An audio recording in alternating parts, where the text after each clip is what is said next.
Assalamualaikum warahmatullahi wabarakatuh. Berjumpa lagi dengan channel Amermatika. Masih bersama MKMP Matematika SMP Kabupaten Klaten.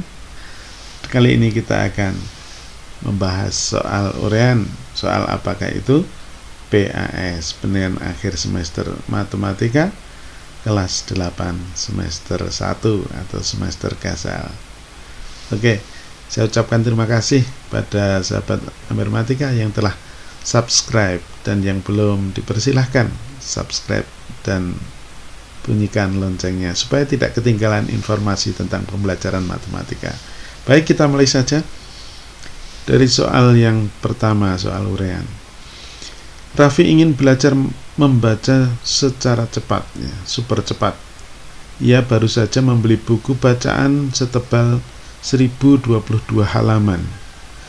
Jika Raffi memiliki target membaca pada hari pertama 2 halaman, pada hari kedua 4 halaman, pada hari ketiga 8 halaman, dan seterusnya, hari keberapakah buku itu selesai dibaca Raffi? Nah, ini pola bilangan ya, materi barisan bilangan. Pada hari pertama ia membaca 2 halaman ya, kemudian hari kedua 4 halaman, hari ketiga 8 halaman, dan seterusnya. Seluruhnya ini jumlah halamannya adalah 1022 halaman. Kita perhatikan polanya 2, 4, 8. Nah, ini bukan ditambah tapi dikali ya. Dikali 2 kali 2 berarti ini merupakan deret geometri. Nah, bagaimana ini A-nya atau suku pertamanya 2, rasionya 2 ya, karena 4 dibagi 2 diperoleh 2, jadi rasionya 2. Kemudian SN yaitu jumlah seluruh halamannya, jumlah semua suku diketahui 1022. Kita ingat rumus SN sama dengan A kali R pangkat N dikurangi 1 dibagi R dikurangi 1. Oke, kita masukkan SN-nya adalah 1022 sama dengan A-nya 2, R-nya juga 2 pangkat N dikurangi 1 dibagi 2 dikurangi 1. Ya, 2 dikurangi 1 adalah 1, sehingga dibagi 1 itu akan tetap, sehingga akan diperoleh 1022 ya, sama dengan 2 kali 2 pangkat N dikurangi 1. Nah, kemudian ini 1022 kita bagi 2 ya, kita bagi 2 akan diperoleh 2 pangkat N dikurangi 1. 1022 dibagi 2 diperoleh 511, sehingga 511 sama dengan 2 pangkat N dikurangi 1. Nah, kita ingin mencari N, maka 2 pangkat N ini negatif 1 ke ruas kiri menjadi plus 1, sehingga 511 ditambah 1 diperoleh 512 sama dengan 2 pangkat N. 512 itu 2 pangkat berapa? 2 pangkat 9, sehingga N-nya sama dengan 9. Artinya apa? Bahwa buku itu selesai dibaca Raffi pada hari yang ke-9. Oke, demikian pembahasan soal yang pertama. Kita lanjut soal yang kedua. Batas halaman belakang rumah Pak Hamid terletak pada titik K 20,30, L 20,100, M 120,100, dan N 60,30. Diketahui bahwa garis LN membagi halaman belakang menjadi 2 daerah, yaitu daerah rumput dan kebun, di mana daerah rumput lebih luas daripada daerah kebun. Tentukan perbandingan luas antara daerah rumput dan kebun. Oke, nah ini perlu kita gambar ya, pada bidang koordinat ya, halaman belakang rumah Pak Hamid. Nah, kita gambar di bidang kartesius, titik K-nya koordinatnya ini 20,30, kemudian L-nya 20,100, M-nya 120,100, dan N-nya 60,30. Nah, sekarang kita tahu ini daerah rumput yang lebih luas, ini daerah kebun, berbentuk segitiga, semua segitiga. Nah, kita daerah rumput, kita tahu panjang LM-nya ini adalah 100. Nah, kalau ingin mencari luas segitiga kan alas kali tinggi bagi 2. Nah, tingginya berapa? Nah, tingginya ini sama dengan LK, sama dengan berapa? 70. Nah, 70 dari mana? 100 dikurangi 30 dari K sampai L. Kemudian untuk yang daerah kebun, nah ini alasnya KN. Nah, KN ini berapa? Dari 20 ke 60, berarti 40 panjangnya ya. 60 dikurangi 20, 40. Maka kita bisa hitung perbandingannya. Perbandingan luas daerah rumput dibanding luas daerah kebun sama dengan luas segitiga ya, setengah alas kali tinggi. Setengah alasnya 100, tingginya 70. Nah, ini 70 tingginya. Sedangkan daerah kebun setengah alasnya 40, tingginya juga 70. Nah, kita sederhanakan aja. Setengahnya kita coret dengan ini, setengah 70 juga. Nah, sehingga perbandingannya sama dengan perbandingan 100 dengan 40. Nah, sama-sama kita sederhanakan, dibagi 20 diperoleh 5:2, atau dituliskan 5:2. Oke, demikian pembahasan soal nomor 2. Luas daerah rumput dibanding luas daerah kebun 5:2. Kita lanjut yang nomor 3. Kita perhatikan gambar pada grafik ini ya.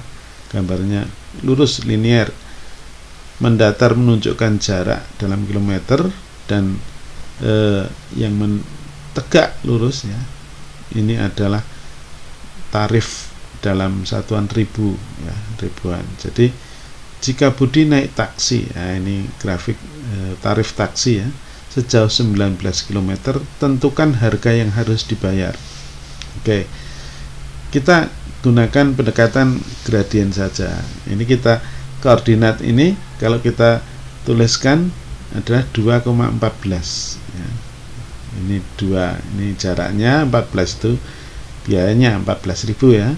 Kemudian 4,22, kemudian titik ini 6,30.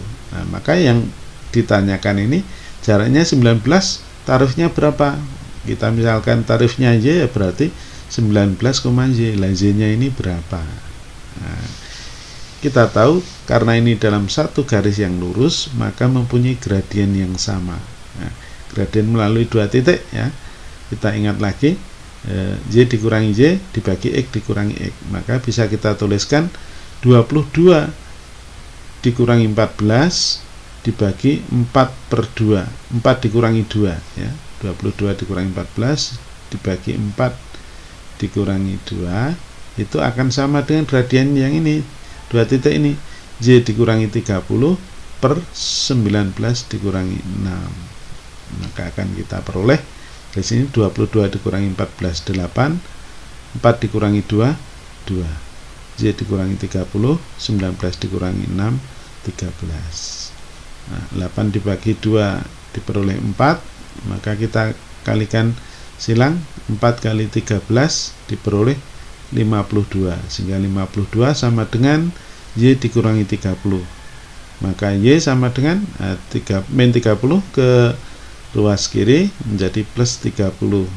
52 ditambah 30 diperoleh 82. Nah, Y ini adalah tarif untuk 19 km, artinya 82.000. Jadi Budi harus membayar Rp82.000.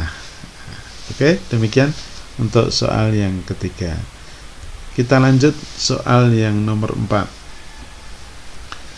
Diketahui pada gambar ini ya, garis AB tegak lurus BC, tegak lurus CD, tegak lurus DE. Nah, diketahui koordinat A-nya 0,1, berarti ini 1. Kemudian B-nya 2,0, berarti sini 2. Tentukan panjang AE. Nah, kita juga masih menggunakan gradien ini. Kita gunakan konsep gradien MAB, gradien garis AB itu OA dibanding di konsep gradien membandingkan, ya, membandingkan apa? Panjang yang tegak dengan yang mendatar. Nah, kemiringannya berapa? Berarti OA dibanding OB 1 dibanding 2. Min negatif itu menunjukkan arahnya saja karena ke kiri. Nah, tapi besarnya 1 banding 2 atau setengah. Karena ini BC nya tegak lurus, maka gradien BC harus kebalikannya. Kalau 1/2 jadi 2/1 atau 2. Nah, gradien BC itu tegaknya kan OC dibanding datarnya OB, maka OC dibanding OB harus sama dengan 2 ini, ya, gradiennya 2. Padahal OB nya sudah diketahui 2, OC per 2 sama dengan 2, sehingga OC sama dengan 2 kali 2, 4. Nah, maka di sini 4 panjangnya, karena ini di bawah sumbu X, maka ini negatif 4. Tapi panjangnya kan tidak ada panjang negatif, selalu panjang itu positif. Panjangnya OC adalah 4. Sekarang CD, gradien CD. Nah, CD gradiennya sejajar dengan AB, yaitu setengah. Nah, maka perbandingan tegaknya adalah OC dibanding OD.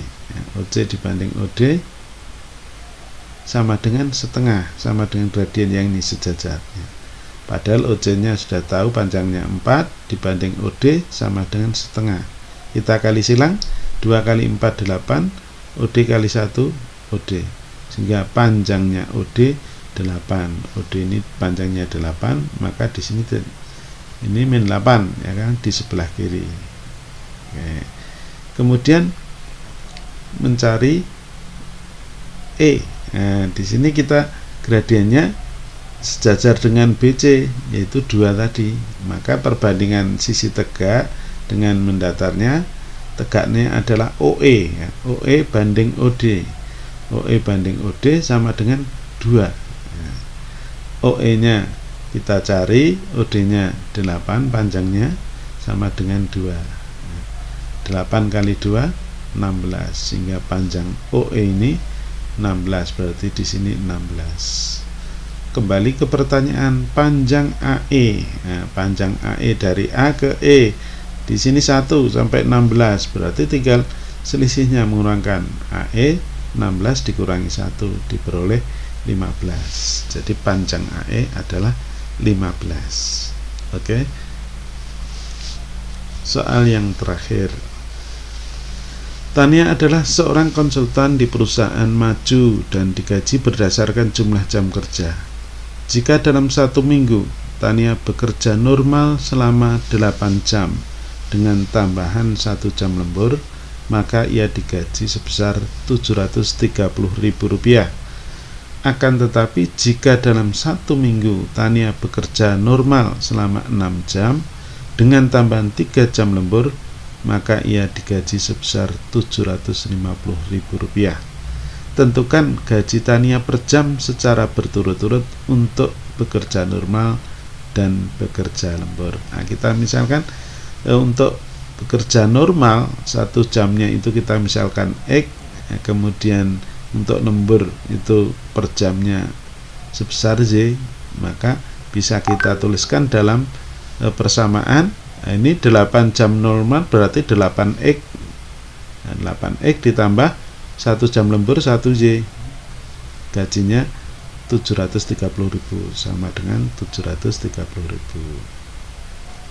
Kemudian berikutnya, ini normal 6 jam berarti 6X, 3 jam lembur 3Z, berarti 6X plus 3Z sama dengan 750.000. Mari kita gunakan, misalnya mau kita gunakan eliminasi, maka kita samakan aja ini untuk senjenya. Nah, nanti dieliminasi, ini yang atas dikalikan 3, yang bawah tetap kali 1, maka akan diperoleh dikalikan 3 8X kali 3 24X, 3 kali Y 3Z, 3 kali 730.000 diperoleh 2.190.000. Sedangkan yang kedua ini kali 1 berarti tetap tidak berubah, ya. Kemudian kita kurangkan dengan tujuan ini hilang variabel Y-nya, sehingga diperoleh 24X dikurangi 6X 18X. 2.190.000 dikurangi 750.000 diperoleh 1.440.000,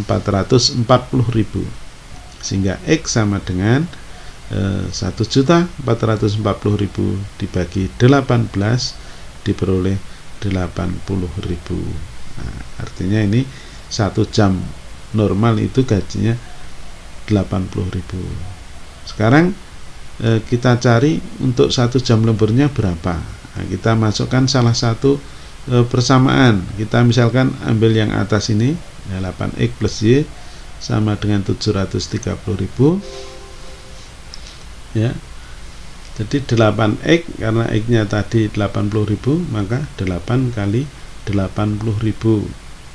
8 kali 8 64, sehingga 640.000 ditambah Y sama dengan 730.000, sehingga Y sama dengan 730.000 dikurangi 640.000 diperoleh 90.000. Nah, ini yang kerja lembur. Jadi gaji Tania per jam untuk kerja normal adalah 80.000 dan untuk kerja lembur per jamnya 90.000.